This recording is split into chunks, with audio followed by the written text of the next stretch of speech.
integrate using substitution, 1. And here we have this integral, the integral of this fraction x squared over x plus 5 dx. And this is an integral that cannot be easily simplified, or perhaps simplified at all.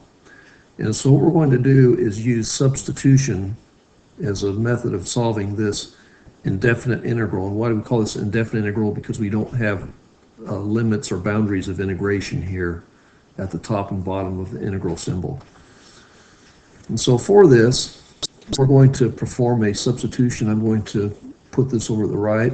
We're going to say, let our denominator, x plus 5, equal u. Now, a lot of times they call this u substitution, but in reality you can use any other letter besides u to substitute as well. And for that, we're going to take the derivative of both sides of this equation. We're going to have dx is equal to du.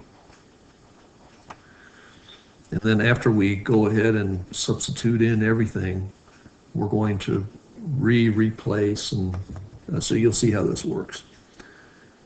So we're going to replace this denominator with u.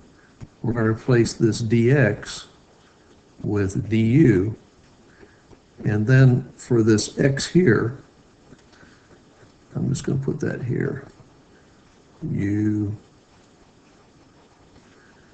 du. And finally, we're going to replace this x here. If we solve this equation here for x is going to be equal to u minus 5. So we're going to replace this x here with u minus 5. So let's go ahead and work out that substitution. So in the numerator, we have this x here. We're going to put in u minus 5, and we're squaring that. In the denominator, we just have u, and in the numerator here, replacing dx, we have du. But now we have things in terms of u, and we have a common denominator, which we were able to get by that u substitution. What we're going to do is we're going to have to expand this u minus 5 squared. And to do that, we're going to use a binomial expansion. If we have a plus b squared, that's going to be equal to a squared plus 2ab plus b squared. So we're going to use this principle to expand, and I'm going to work to the, I'll just continue working below.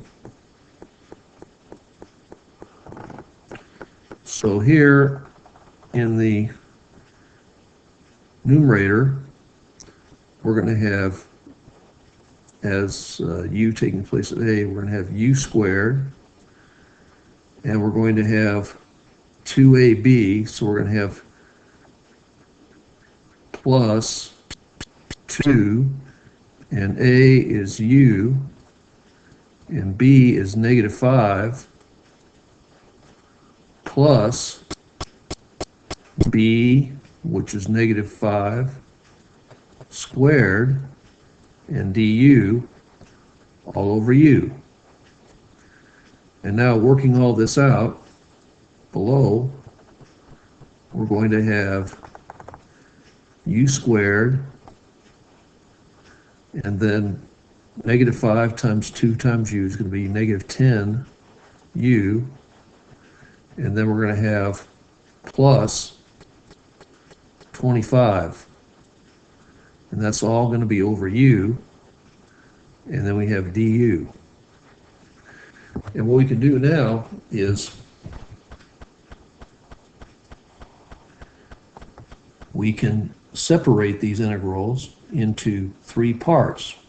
We have three terms here. We have u squared over u, and that's going to be du, minus 10,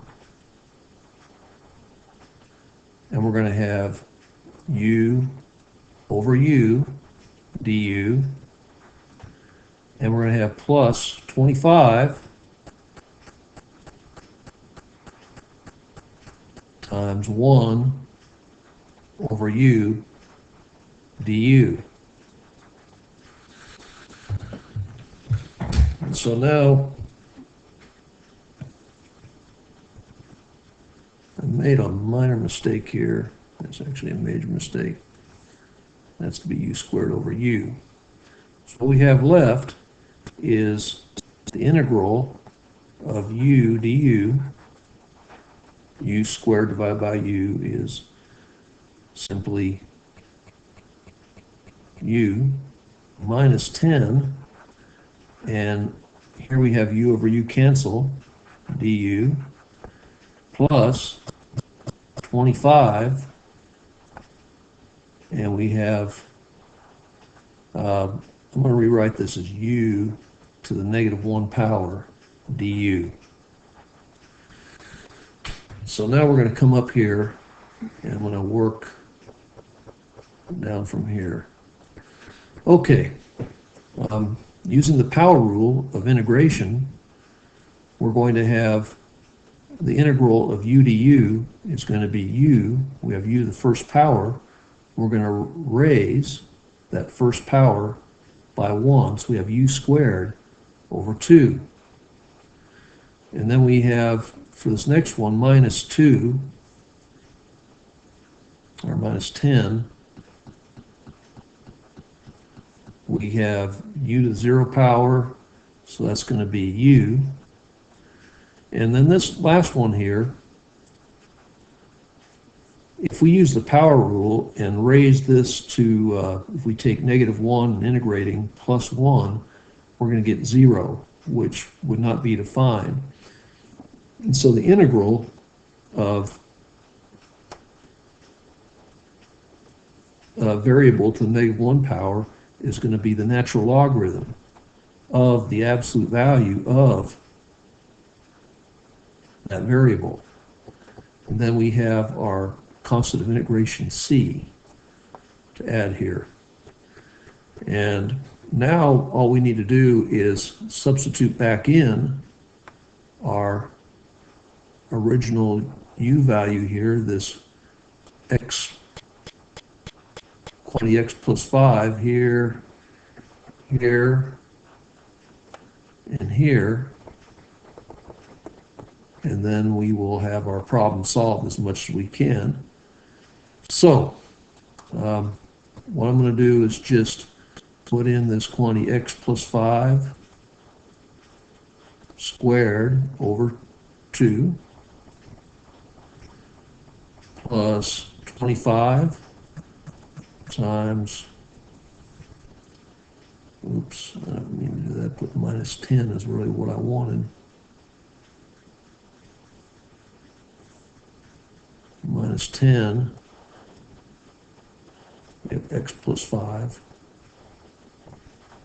And then finally we have plus 25 ln, the absolute value of x plus 5. And then we still retain our constant of integration, c. And why do we have this absolute value? Well, when you think about it, can we have a logarithm of a negative number? No, we cannot. So that's the reason for that. So this is going to be our final answer. So I hope this has been helpful to you. Good luck, and thanks for viewing.